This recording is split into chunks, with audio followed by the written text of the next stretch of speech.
Yes news में आप सभी दर्शकों का स्वागत है। मैं आपके साथ इलियास बड़ेखर। आइए देखते हैं आज की खबर क्या कहती है।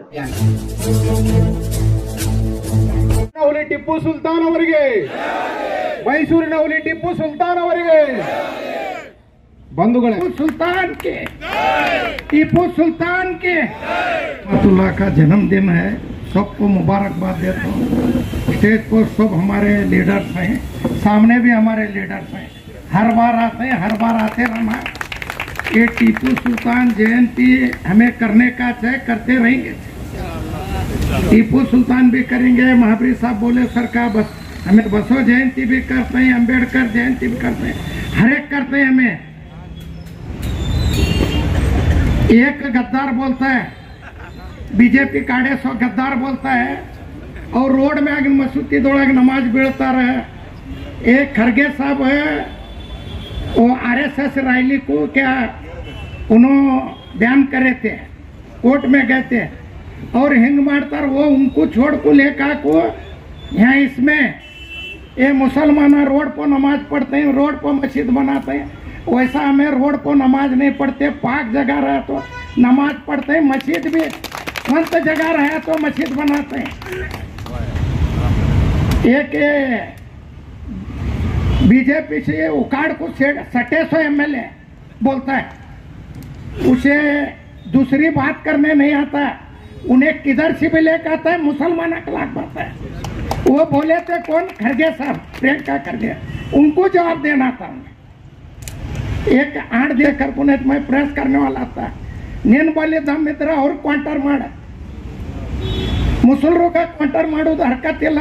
ಮುಸಲ್ರು ಸ್ವಂತ ಮಸೂತಿ ಜಾಗ ಇದ್ರೆ ನಮಾಜ್ ಬಿಡ್ತಾರೆ, ಸ್ವಚ್ಛ ಜಾಗ ಇದ್ರೆ ನಮಾಜ್ ಬಿಡ್ತಾರೆ, ಮತ್ತೆ ಜಾಗ ಅಲ್ಲೇ ಬಿಟ್ಟು ಹೋಗ್ತಾರೆ, ಕಬ್ಜಾ ಮಾಡಂಗಿಲ್ಲ ನಾವು।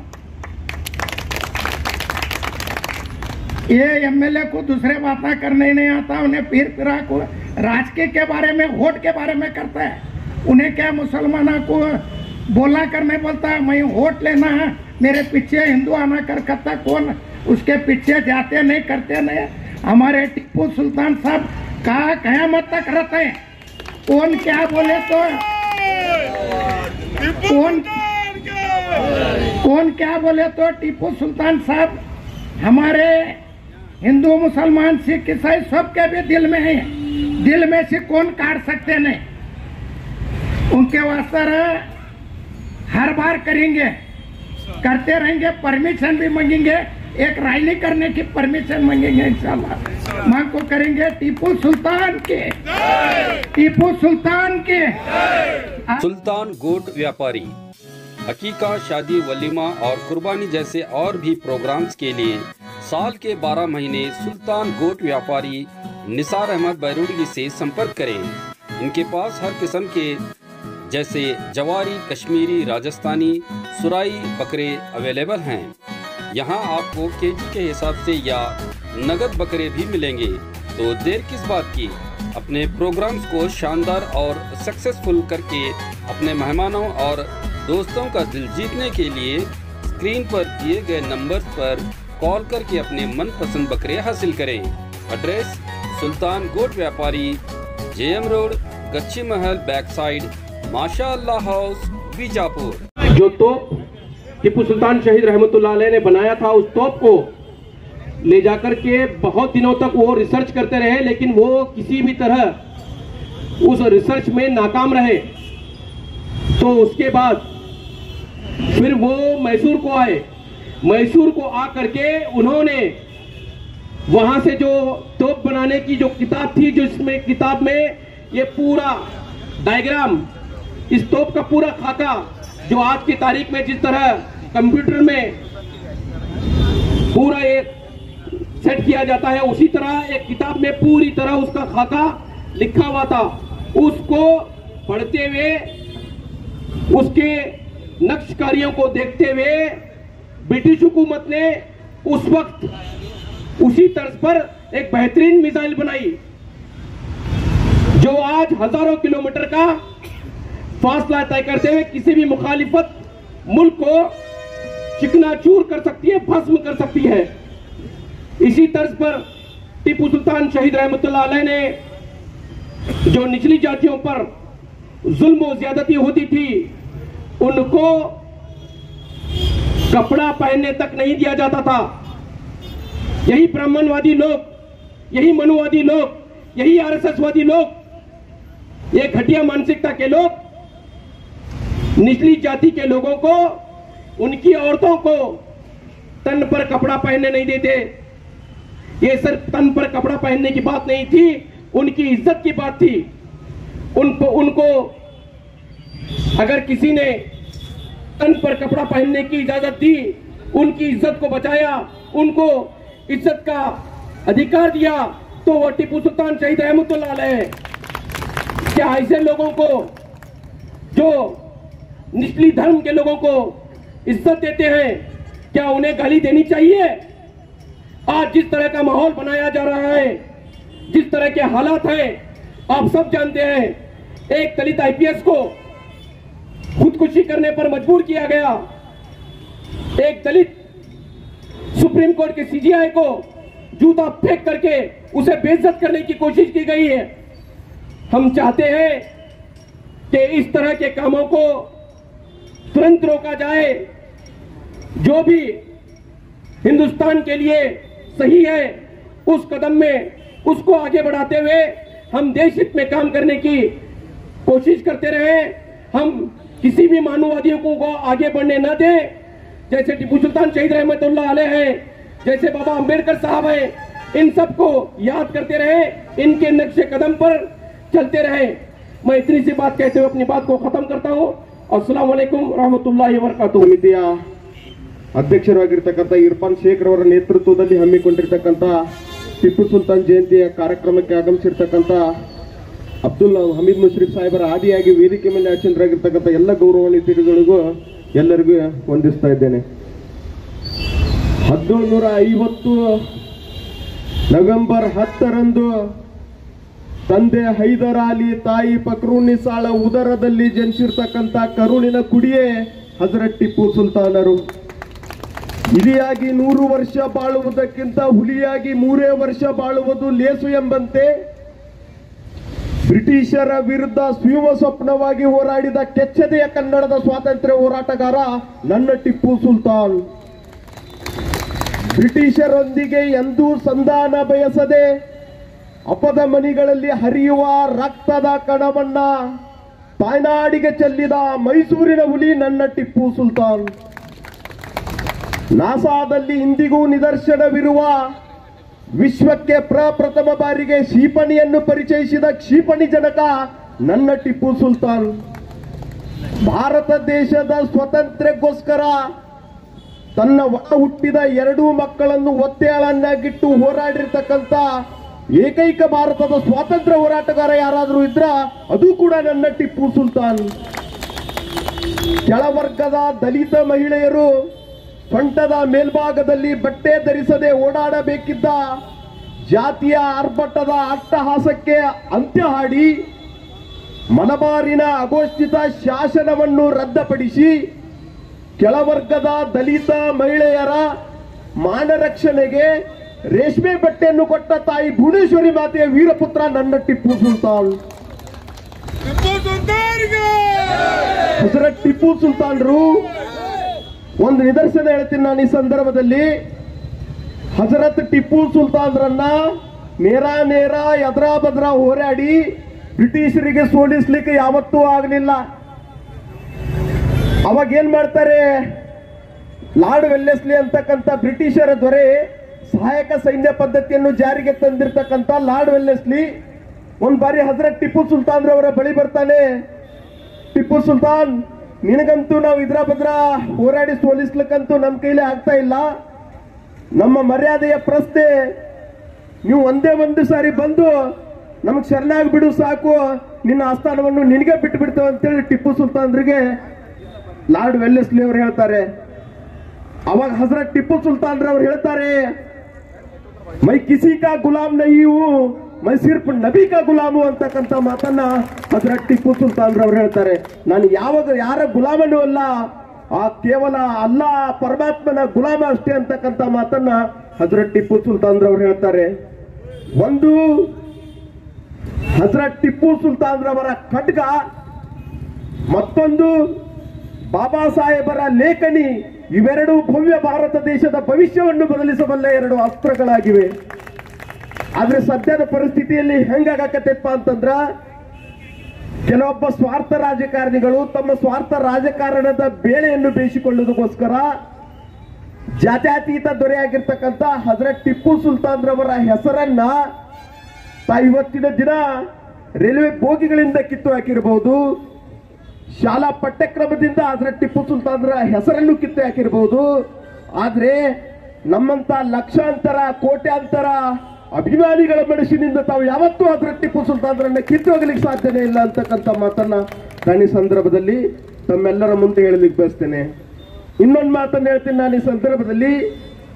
ಈ ಭೂಮಿಯ ಮೇಲೆ ಎಲ್ಲಿಯ ತನಕ ಸೂರ್ಯ ಚಂದ್ರರು ಇರ್ತಾರೋ ಅಲ್ಲಿಯ ತನಕ ಹಜರತ್ ಟಿಪ್ಪು ಸುಲ್ತಾನ್ ರವರ ಹೆಸರು ಅಜರಾಮರವಾಗಿ ಇರ್ತೈತೆ ಅಂತಕ್ಕಂಥ ಮಾತನ್ನ ನಾನು ಈ ಸಂದರ್ಭದಲ್ಲಿ ಹೇಳುತ್ತಾ ನಾನು ಹೆಚ್ಚಿಗೆ ಸಮಯಾವಕಾಶವನ್ನು ತೆಗೆದುಕೊಳ್ಳದೆ ಇವತ್ತಿನ ದಿನ ಈ ಕಾರ್ಯಕ್ರಮವನ್ನು ಆಯೋಜನೆ ಮಾಡಿರ್ತಕ್ಕಂಥ ಇರ್ಫಾನ್ ಶೇಖ್ ಹಾಗೂ ತಂಡಕ್ಕೆ ನಾನು ಮತ್ತೊಮ್ಮೆ ತುಂಬು ಹೃದಯದ ಅಭಿನಂದನೆಗಳನ್ನು ಸಲ್ಲಿಸತಕ್ಕಂಥದ್ದನ್ನು ಓದಿದೆ. ಆದರೆ ಈಗಿರ್ತಕ್ಕಂಥ ವ್ಯವಸ್ಥೆ ಒಳಗಿರ್ತಕ್ಕಂಥ RSS ಮನುವಾದಿಗಳು ಅದನ್ನ ತಿರುಚಲಿಕ್ಕೆ ಹೊರಟಿರ್ತಕ್ಕಂಥದ್ದು. ಟಿಪ್ಪು ಸುಲ್ತಾನ್ ಅವರ ಇತಿಹಾಸವನ್ನ ಮತ್ತೆ ಅವರೇನಪ್ಪಾ ಅಂತಂದ್ರೆ ಅವರಿಗೆ ಮಸಿ ಬೆಳಿಲಿಕ್ಕೆ ಹೊರಟಿರ್ತಕ್ಕಂಥದ್ದು. ಇದು ಏನಪ್ಪಾ ಅಂತಂದ್ರೆ ಸೂರ್ಯನಿಗೆ ಉಗುಳಲಿಕ್ಕೆ ಅಥವಾ ಸೂರ್ಯನಿಗೆ ಒಂದು ಮರೆ ಮಾಡಲಿಕ್ಕೆ ಹೊರಟಿರ್ತಕ್ಕಂಥ ಒಂದು ಕಪ್ಪು ಬಟ್ಟೆ ಅಷ್ಟೇ ಅದು. ಅದರಿಂದ ಏನು ಮರೆಮಾಚಕ್ ಆಗಲ್ಲ. ಇತಿಹಾಸದ ಬೆಳಕಿಗೆ ಇವ್ರೇನು ಮಾಡಕ್ ಆಗಲ್ಲ ಅಂತಕ್ಕಂಥದ್ದು ಈಗಾಗಲೇ ಜಗತ್ ಜಾಹೀರಾಗಿದೆ. ಕರ್ನಾಟಕ ಸರ್ಕಾರದವರು ಟಿಪ್ಪು ಸುಲ್ತಾನ್ ಅವರ ಜಯಂತಿಯನ್ನ ಸರ್ಕಾರದಿಂದ ಆಚರಣೆ ಮಾಡಬೇಕು ಅಂದಾಗ ಈ ನರಿಗಳು, ಗುಳ್ಳೆ ನರಿಗಳು ಅಂದ್ರೆ ಟಿಪ್ಪು ಸುಲ್ತಾನ್ ಅವರ ಕಾಲದಲ್ಲಿ ಈ ದೇಶದ್ರೋಹ ಚಟುವಟಿಕೆಯಲ್ಲಿ ತೊಡಗಿಕೊಂಡಿರ್ತಕ್ಕಂತಹ ಒಂದು ಗುಂಪು ಮತ್ತೆ ಜಾಗೃತರಾಗಿ ಈ ಸಂದರ್ಭದಲ್ಲಿ ಅವರ ಇತಿಹಾಸವೇನಾದರೂ ಜನರಿಗೆ ತಿಳಿದ್ರೆ ಅಥವಾ ಜನರೇನಾದರೂ ಜಾಗೃತರಾದರೆ ನಮ್ಮ ಬಣ್ಣ ಬಯಲಾಗ್ತದೆ, ಈ ದೇಶದ ಇತಿಹಾಸ ಜನರಿಗೆ ತಿಳಿಬಾರ್ದು ಅನ್ನೋ ಕಾರಣಕ್ಕಾಗಿ ಅವ್ರೇನ್ ಮಾಡಿದ್ರಪ್ಪ ಅಂತಂದ್ರೆ ಅದನ್ನ ಹಿಂದೆ ತೆಗೆದುಕೊಳ್ಳಿಕ್ಕೆ ಒತ್ತಡ ಹಾಕಿದ್ರು. ಸರ್ಕಾರದ ವಿರುದ್ಧ ಜನಾಭಿಪ್ರಾಯವನ್ನ ರೂಪಿಸುವಲ್ಲಿ ಅವರೆಲ್ಲರೂ ಕೂಡ ಸಕ್ಸಸ್ ಆದ್ರು. ಅದರಲ್ಲಿ ಎಲ್ಲ ಪಕ್ಷಗಳು ಕೂಡ ಅದರಲ್ಲಿ ಸೇರ್ಕೋತು. ಆದ್ರೆ ನಾನು ಬಂಧುಗಳೇ, ಟಿಪ್ಪು ಸುಲ್ತಾನ್ ಅವರ ಮಾತ ಹೇಳ್ಬೇಕಪ್ಪ ಅಂತಂದ್ರೆ ಅವರದೊಂದು ಇತಿಹಾಸ. ಕರ್ನಾಟಕದ ಕನ್ನಡಿಗನಾಗಿ ಇಡೀ ದೇಶದಲ್ಲಿ ಪ್ರಪ್ರಥಮ ಬಾರಿಗೆ ಬ್ರಿಟಿಷರೇನಾದರೂ ಸೂರ್ಯ ಮುಳುಗದ ಸಾಮ್ರಾಜ್ಯವನ್ನ ಸ್ಥಾಪನೆ ಮಾಡಿದ್ರು ಕೂಡ ಸೋಲು ಒಪ್ಪಿಕೊಂಡಿರ್ತಕ್ಕಂಥದ್ದು ಟಿಪ್ಪು ಸುಲ್ತಾನ್ ಕಾಲದಲ್ಲಿ ಅಂತಕ್ಕಂಥದ್ದು ನಮ್ಗೆಲ್ರಿಗೂ ಹೆಮ್ಮೆ ಪಡಬೇಕಾಗ್ತದೆ. ಬಂಧುಗಳೇ, ಟಿಪ್ಪು ಸುಲ್ತಾನ್ ಅವರು ಕೇವಲ ಬ್ರಿಟಿಷರೊಂದಿಗೆ ಮಾತ್ರ ಹೋರಾಡಲಿಲ್ಲ, ಈ ದೇಶದ ಮನುವಾದಿ ವ್ಯವಸ್ಥೆಗಳೊಂದಿಗೂ ಕೂಡ ಅವರು ಹೋರಾಟ ಮಾಡಿದ್ರು. ಈ ದೇಶದ ಮನುವಾದಿ ವ್ಯವಸ್ಥೆಯಪ್ಪ ಅಂತಂದ್ರೆ ಇಲ್ಲಿರ್ತಕ್ಕಂಥ ಜಾತಿವಾದಿಗಳು, ಇಲ್ಲಿರ್ತಕ್ಕಂಥ ಮನುವಾದಿಗಳು, ಈ ದೇಶದಲ್ಲಿರ್ತಕ್ಕಂಥ ಪಟ್ಟಭದ್ರ ಹಿತಾಸಕ್ತಿಗಳು, ಈಗಿರ್ತಕ್ಕಂಥ RSS ವಾದಿಗಳು, ಇವರೆಲ್ಲರೂ ಕೂಡ ಏನ್ ಮಾಡ್ತಾ ಇದ್ರಪ್ಪ ಅಂತಂದ್ರೆ ಈ ದೇಶದಲ್ಲಿ ಮೇಲು ಕೀಳಿರಬೇಕು, ಈ ದೇಶದಲ್ಲಿ ಸಮಾನವಾಗಿ ಯಾರು ಕೂಡ ಬದುಕಬಾರ್ದು ಅನ್ನೋ ಕಾರಣಕ್ಕಾಗಿ ಹಲವಾರು ನಿಯಮಗಳನ್ನು ರೂಪಿಸಿದ್ರು. ಅದರಲ್ಲಿ ಜಾತೀಯತೆ ಅಂತಕ್ಕಂಥ ಒಂದು ದೊಡ್ಡ ಕಂದಕವನ್ನ ಸೃಷ್ಟಿ ಮಾಡಿದ್ರು. ಅದರ ಮೂಲಕ ಇಡೀ ದೇಶದ ಹೆಣ್ಣು ಮಕ್ಕಳ ಮಾನ ಪಾನವನ್ನ ಹರದಾಗ್ತಾ ಇದ್ರು. ಅದಕ್ಕೆ ಕೇರಳದ ತಿರುವಾಂಕೂರಿಂದಾಗಿರ್ಬೋದು, ಆಮೇಲೆ ಇಲ್ಲಿ ಕಾಸರಗೋಡು, ಕೊಡಗು, ಚಿಕ್ಕಮಗಳೂರು ಭಾಗದಲ್ಲಿ ಕೇರಳದ ರಾಜನ ಅಡಿತದಲ್ಲಿರ್ತಕ್ಕಂಥ ಆ ಏರಿಯಾದಲ್ಲಿ ಅಂದ್ರೆ ಟಿಪ್ಪು ಸುಲ್ತಾನ್ ಗಡಿ ಭಾಗ ಅಂದ್ರೆ ಟಿಪ್ಪು ಸುಲ್ತಾನರ ಆಳ್ವಿಕೆಯಲ್ಲಿರ್ತಕ್ಕಂಥ ಆ ಭಾಗವನ್ನ ಆಗಿನ ಕಾಲದ ಬ್ರಿಟಿಷ್ ತಿರುವಾಂಕೂರಿನ ರಾಜರುಗಳು ಆಳ್ತಾ ಇದ್ರು. ಆ ಸಂದರ್ಭದಲ್ಲಿ ಒಂದು ನಿಯಮವನ್ನ ಜಾರಿ ಮಾಡಿದ್ರು. ಆ ನಿಯಮ ಏನಪ್ಪಾ ಅಂತಂದ್ರೆ ಹೆಣ್ಣು ಮಕ್ಕಳು ಅಂದ್ರೆ ಹಿಂದುಳಿದ ವರ್ಗದ ಹೆಣ್ಣು ಮಕ್ಕಳು ಕುಪ್ಪಸವನ್ನು ತೊಡಬಾರ್ದು, ಅಂದ್ರೆ ಮೇಲುಡುಗೆಯನ್ನು ತೊಡಬಾರ್ದು, ಅವರ ಸ್ತನಗಳನ್ನ ಪ್ರದರ್ಶನ ಮಾಡ್ಕೋ ತಿರುಗಾಡಬೇಕು ಅಂತಕ್ಕಂಥ ನಿಯಮವನ್ನ ಪಟ್ಟಭದ್ರ ಹಿತಾಸಕ್ತಿಗಳು, ಈಗಿನ RSS ವಾದಿಗಳು ಜಾರಿ ಮಾಡಿದ್ರು. ಆದ್ರೆ ಅದನ್ನ ವಿರೋಧ ಮಾಡಿರ್ತಕ್ಕಂಥ ಟಿಪ್ಪು ಸುಲ್ತಾನ್ ಅವರು ಅದನ್ನ ಏನ್ ಮಾಡ್ತಾರಪ್ಪ ಅಂದ್ರೆ ಬ್ಯಾನ್ ಮಾಡ್ತಾರೆ. ಯಾರು ಆ ಆಚರಣೆಯನ್ನ ಜಾರಿ ಮಾಡ್ತಿರೋ ಅವರಿಗೆ ತಕ್ಕ ಶಿಕ್ಷೆಯನ್ನ, ಜೀವಾವಧಿ ಶಿಕ್ಷೆಯನ್ನು ವಿಧಿಸ್ತಾರೆ. ಅದನ್ನ ಈ RSS ವಾದಿಗಳು ಹೆಣ್ಣು ಮಕ್ಕಳಿಗೆ ಬುರ್ಕಾ ತೊಡಿಸಿದ್ರು ಅಂತಕ್ಕಂಥ ಸುಳ್ಳು ಏನಪ್ಪಾ ಅಂತ ಇದನ್ನ ಅಭಿಪ್ರಾಯವನ್ನು ಸೃಷ್ಟಿ ಮಾಡ್ತಾರೆ.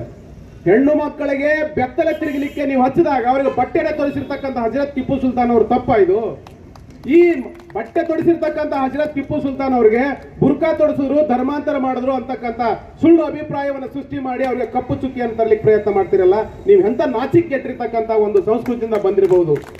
ಬಂಧುಗಳೇ, ಆ ಕಾಲದಲ್ಲಿ ಆ ಹೆಣ್ಣು ಮಕ್ಕಳಿಗೆ ಗೌರವಯುತವಾಗಿರ್ತಕ್ಕಂಥ ಜೀವನವನ್ನು ನಡೆಸಲಿಕ್ಕೆ ಕೊಟ್ಟಿರ್ತಕ್ಕಂಥ ಟಿಪ್ಪು ಸುಲ್ತಾನ್ ಕೇವಲ ಒಬ್ಬ ರಾಜನಾಗಿರಲಿಲ್ಲ, ಅವನಲ್ಲಿ ಒಂದು ಮಾನವೀಯತೆ ಮೌಲ್ಯ ಇರತಕ್ಕಂಥ ದೊಡ್ಡ ಒಂದು ಕಣಜವೇ ಆಗಿದ್ರು. ಆ ಸಂದರ್ಭದಲ್ಲಿ ಒಂದು ಕೆರೆ ಕಟ್ಟೆಗಳನ್ನು ಕಟ್ಟಿ ಆ ಭಾಗದಲ್ಲಿ ನೀರಾವರಿ ವ್ಯವಸ್ಥೆ ಮಾಡಿರೋ ಕಾರಣಕ್ಕಾಗಿ ಮೈಸೂರು ಭಾಗ, ದಕ್ಷಿಣ ಕರ್ನಾಟಕ ನಮಗಿಂತಲೂ 100 ವರ್ಷ ಮುಂದಿರಲಿಕ್ಕೆ ಆ ಟಿಪ್ಪು ಸುಲ್ತಾನ್ ಅವರು ಹಾಕಿಕೊಟ್ಟಿರ್ತಕ್ಕಂಥ ನೀರಾವರಿ ವ್ಯವಸ್ಥೆಗಳೇ ಕಾರಣ. ಆ ಕಾರಣಕ್ಕಾಗಿ ನಮಗಿಂತಲೂ ಮುಂಚೆ ಅವರು 100 ವರ್ಷ ಮುಂದ್ಗಡೆ ಮುಂದುವರೆದಿದ್ದಾರೆ, ಅಷ್ಟೆಲ್ಲ ಅಭಿವೃದ್ಧಿ ಹೊಂದಿದ್ದಾರೆ ಅಂತಕ್ಕಂಥ ಕಾರಣಕ್ಕೆ ಟಿಪ್ಪು ಸುಲ್ತಾನ್ ಅವ್ರನ್ನ ಹೊಗಳ್ತಾರೆ, ಅವ್ರನ್ನ ಏನಪ್ಪಾ ಅಂತ ಆರಾಧಿಸ್ತಾರೆ. ಆ ಕಾರಣಕ್ಕಾಗಿ ಇವರಿಗೆ ಸಹಿಸ್ಕೊಳ್ಳಕ್ಕಾಗಲ್ಲ. ಬಂಧುಗಳೇ, ಟಿಪ್ಪು ಸುಲ್ತಾನ್ ಅವರ ಒಂದು ಇನ್ನೊಂದು ದೃಷ್ಟಾಂತ ಹೇಳಕ್ಕೆ ಇಷ್ಟಪಡ್ತೇನೆ. ಟಿಪ್ಪು ಸುಲ್ತಾನ್ ಅವರು ಎಂತ ರಾಜರಾಗಿದ್ರಪ್ಪ ಅಂತಂದ್ರೆ ಮಾನವೀಯ ಮೌಲ್ಯಗಳುಳ್ಳ ಅತ್ಯಂತ ಪ್ರೀತಿಯ ರಾಜರಾಗಿದ್ರು. ಅವರು ಒಂದು ಸಾರ್ತಿ ಒಂದು ಕೆರೆ ಇರ್ತದೆ, ಆ ಕೆರೆಯ ಸಂದರ್ಭದಲ್ಲಿ ಕೆರೆ ತುಂಬಿ ಕೋಡಿ ಹರಿತಾ ಇರ್ತದೆ. ಆ ಸಂದರ್ಭದಲ್ಲಿ ನೀರ್ಗಂಟಿ ಅಂತಕ್ಕಂಥವ್ರು ಕೆರೆಯನ್ನ ಕಾಯ್ಲಿಕ್ಕೆ ನೀರ್ಗಂಟಿಗಳನ್ನ ನೇಮಕ ಮಾಡಿರ್ತಾರೆ ಟಿಪ್ಪು ಸುಲ್ತಾನ್ ಅವರು. ಆ ಟಿಪ್ಪು ಸುಲ್ತಾನ್ ನೀರ್ಗಂಟಿಗಳಿಗೆ ಸಂಬಳವನ್ನು ಕೂಡ ಕೊಡ್ತಾ ಇರ್ತಾರೆ. ಆ ಸಂದರ್ಭದಲ್ಲಿ ಕೆರೆ ತುಂಬಿ ಹರಿಯುವಾಗ ಕೆರೆಯನ್ನ ನೋಡ್ಲಿಕ್ಕೆ ನೀರ್ಗಂಟಿ ಹೋಗ್ತಾರೆ. ಆ ಸಂದರ್ಭದಲ್ಲಿ ಕೆರೆಗೆ ಒಂದು ಕೋಡಿ ಬಿದ್ದು ಅದು ಕೆರೆ ಒಂದೇನಾಗ್ತಾ ಇರ್ತದೆ, ನೀರು ಕೆರೆ ಒಡ್ಡ ಹರಿದು ಹೋಗ್ತಾ ಇರ್ತದೆ. ಆ ಸಂದರ್ಭದಲ್ಲಿ ನೀರ್ಗಂಟಿ ಏನ್ ಮಾಡ್ತಾನೆ ಅಂತಂದ್ರೆ ಆ ಒಡ್ಡನ್ನ ನಿಲ್ಲಿಸಲಿಕ್ಕೆ, ನೀರನ್ನ ಹೋಗದೆ ಇರೋ ಕಡಿಲಿಕ್ಕೆ ಏನೆಲ್ಲ ಪ್ರಯತ್ನ ಮಾಡ್ತಾನೆ, ಕಸ ಹಾಕ್ತಾನೆ, ಮಣ್ಣು ಹಾಕ್ತಾನೆ, ನಿಲ್ಲಲ್ಲ. ಆ ಸಂದರ್ಭದಲ್ಲಿ ಆ ನೀರ್ಗಂಟಿ ಏನ್ ಮಾಡ್ತಾನಪ್ಪ ಅಂತಂದ್ರೆ ಆ ತೆಗ್ನಲ್ಲಿ ತಾನೇ ಇಳಿದು ನೀರು ನಿಲ್ಲಿಸ್ಬಿಡ್ತಾನೆ. ನೀರು ನಿಲ್ತದೆ, ಆ ನೀರ್ಗಂಟಿ ಸತ್ತು ಹೋಗಿರ್ತಾನೆ. ಸತ್ತು ಹೋದಂತ ಸಂದರ್ಭದಲ್ಲಿ ಟಿಪ್ಪು ಸುಲ್ತಾನ್ ಬೆಳಗ್ಗೆ ಬಂದು ನೋಡ್ತಾನೆ, ಅಲ್ಲೆಲ್ಲವೂ ಕೂಡ ನೀರು ಹೇರಳವಾಗಿ ನಿಂತ್ಕೊಂಡಿರ್ತದೆ, ಸಣ್ಣ ಪ್ರಮಾಣದಲ್ಲಿ ಜಿನುಗ್ತಾ ಇರ್ತದೆ ಕೆರೆ ಕೆಳಗಡೆ. ಹೋಗಿ ಟಿಪ್ಪು ಸುಲ್ತಾನ್ ನೋಡ್ತಾನೆ, ಅಲ್ಲಿ ಒಬ್ಬ ಮನುಷ್ಯ ಒಳಗಡೆ ಸತ್ತು ಬಿದ್ದಿರ್ತಾನೆ, ಬಟ್ ನೀರು ನಿಂತಿರ್ತದೆ. ಆ ಸಂದರ್ಭದಲ್ಲಿ ಟಿಪ್ಪು ಸುಲ್ತಾನ್ ನೋಡ್ತಾನೆ, ಆ ನೀರನ್ನ ಎಲ್ಲಿವರೆಗೂ ಹರಿದೋಗಿರ್ತೋ ಅಲ್ಲಿವರೆಗೂ ಹೋಗ್ತಾನೆ. ಅದು ಸುಮಾರು 2, 3, 4, 5, 10 ಕಿಲೋಮೀಟರ್ ವರೆಗೆ ಹೋಗ್ತಾನೆ. ಅಲ್ಲೊಂದು ಚಪ್ಪಲಿ ಸಿಗ್ತದೆ, ಆ ಚಪ್ಪಲಿ ಹಿಡಿದು ಹೇಳ್ತಾನೆ, ಈ ಚಪ್ಪಲಿ ಆ ನೀರ್ಗಂಟಿದೆ, ಆ ಕೆರೆಯಿಂದ ಚಪ್ಪಲಿ ಬಿದ್ದ ಜಾಗದವರೆಗೂ ನೀರ್ಗಂಟಿ ಹೆಸರಿಗೆ ಜಮೀನನ್ನ ಬರೀತೀನಿ ಅಂತ ಹೇಳ್ತಾನೆ. ಅಂತ ಅದ್ಭುತ ರಾಜ ಈ ದೇಶದಲ್ಲಿ ಯಾರಾದ್ರೂ ಇದ್ರ? ಅಂತ ರಾಜನಿಗೆ ನೀವು ಕಳಂಕ ತರಲಿಕ್ಕೆ ಹೊರಟಿದ್ದೀರಲ್ಲ, ನಿಮ್ಗೆ ನಾಚಿಕೆ ಆಗ್ಬೇಕು. ದೇಶದ ಇತಿಹಾಸ ಈ ರೀತಿ ನೀವು ಸೃಷ್ಟಿ ಮಾಡಿದ್ದಾರೆ. ಭಾವೈಕ್ಯ ಭಾರತವನ್ನು ಕಟ್ಟಿಕೊಟ್ಟು ಹೋಗಿರ್ತಕ್ಕಂಥ ಟಿಪ್ಪು ಸುಲ್ತಾನ್ ಅವ್ರನ್ನ ನಾವು ನೆನೆಸ್ಬೇಕಾಗ್ತದೆ. ಇಂಥ ದೃಷ್ಟಾಂತಗಳು ಹಲವಾರಿದೆ ಟಿಪ್ಪು ಸುಲ್ತಾನ್ ಬಗ್ಗೆ. ನಾವು ಅವುಗಳನ್ನು ಲಾವಣಿಗಳಲ್ಲಿ ಓದ್ತೇವೆ.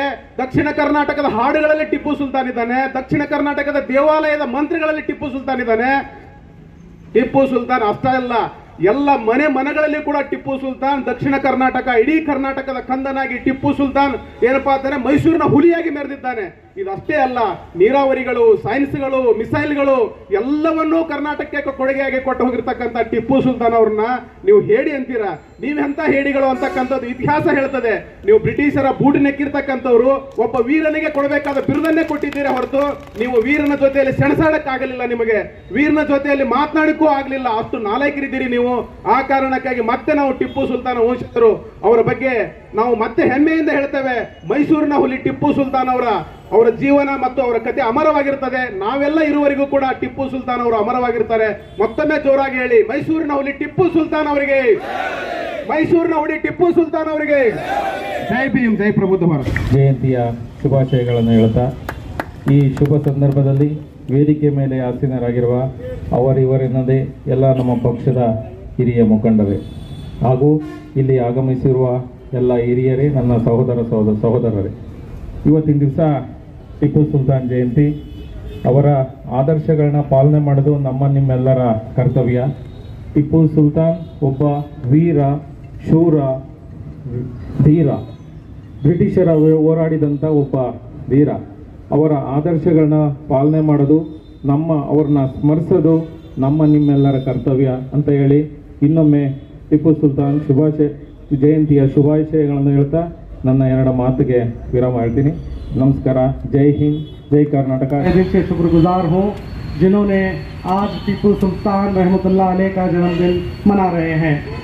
मैं इतना ही कह सकता हूँ कि शेर ही टीपू सुल्तान का जन्म मनाते हैं।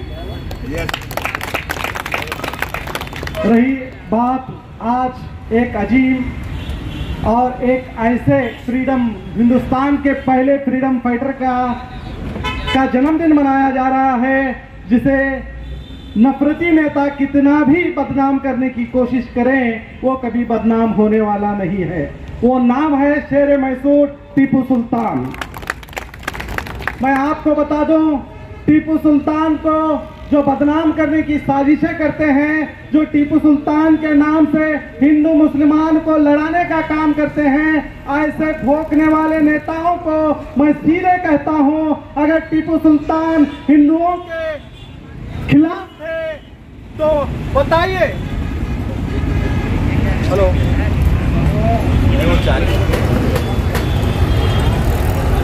बताइए, अगर टीपू सुल्तान रहमतुल्लाह अलैह हिंदुओं के विरोधी होते तो 100 मैसूर गैजेट में दर्ज है कि हर साल 156 मंदिरों को इनामात से नवाजते थे, जवारात दिया करते थे, जमीनें दिया करते थे। टीपू सुल्तान ने मंदिरों को रक्षा की, मंदिरों को बचाया, मंदिरों को बनाया। अगर टीपू सुल्तान हिंदुओं के दुश्मन थे तो बताइएगा टीपू सुल्तान के दरबार में पूर्णिया पंडित, जिसे दीवान और आज के दौर में चीफ मिनिस्टर कहा जाता है, क्या एक हिंदू चीफ मिनिस्टर होता? बताइए। हिंदुओं को विरोधी कहने वालों, बताइए कि जिसका मिनिस्टर जो फाइनेंस मिनिस्टर कृष्ण राव हो, क्या वो हिंदू विरोधी हो सकता है? बताइए। जिसका होम मिनिस्टर, जिसे हम होम मिनिस्टर कहते हैं आज के दौर में, वो शामिया एंगर हो सकता है, तो क्या वो हिंदू विरोधी हो सकता है? बताइए नफरत बांटने वालों, बताइए कि जो टीपू सुल्तान के फौज में 40% हिंदू हो, क्या वो टीपू सुल्तान हिंदू विरोधी हो सकता है? बताइए। जिसके फौज में, जिसके सरकार में 200 से भी ज्यादा हिंदू बड़े बड़े पद में शामिल हो, क्या वो बादशाह हिंदू विरोधी हो सकता है? नफरत बांटने वालों, तुम कितनी भी साजिशें कर लो, टीपू सुल्तान अमर है, टीपू सुल्तान अमर रहेगा। तुम्हारे आने वाली नस्ल भी टीपू सुल्तान को बर्बाद या उसके खिलाफ नहीं जा सकती, क्योंकि जब तक मुसलमान जिंदा है टीपू सुल्तान का नाम जिंदा है, जब तक ये दुनिया जिंदा है टीपू सुल्तान का नाम हमेशा जिंदा रहेगा। मैं इतना ही कहना चाहूँगा, टीपू सुल्तान एक ऐसी अहम शख्सियत थी जिन्होंने धर्म को नहीं देखा, धर्म से ऊपर उन्होंने देखा तो देश को देखा, देश के लिए अपनी जान को कुर्बान कर दी। ऐसे महान बादशाह का हम तहे दिल से आज के दिन, हम पूरे मुसलमान ही नहीं, हमारे हिंदू भाई भी, आप देख सकते हैं, ये मंच सिर्फ मुसलमानों का मंच नहीं, ये मंच हर धर्म का मंच है। यही हमारी देश की अहम भाईचारगी को बताती है, और टीपू सुल्तान हमेशा अमर रहेंगे और अमर थे, अमर रहेंगे। और आज का दिन उन नफरती नेताओं के मुंह पर तमाचा है जो नौजवानों के दिलों में नफरत पैदा कर कर अपनी गंदी सियासत के लिए गलत इतिहास बताते हैं। मैं दोबारा तमाम मैनेजमेंट का शुक्रिया गुजार हूँ जिन्होंने इस आलीशान दिन में एक आलीशान प्रोग्राम रखा। वो आकर दावा जैसा कि आप सब जानते हैं कि आप सभी का प्यार हमारे साथ कायम है, इसी तरह से हमारे इस चैनल को प्यार करते रहिए और हमारी सारी खबरों को लाइक, शेयर और सब्सक्राइब करना ना भूलिए। हमारा यही मकसद है कि आपको हर खबर जो है, जैसा है वैसा ही आपको हम दिखाते रहेंगे, ना किसी का पक्ष लेंगे, ना किसी के विरोध में जाएंगे। हमारे कदम सच के साथ।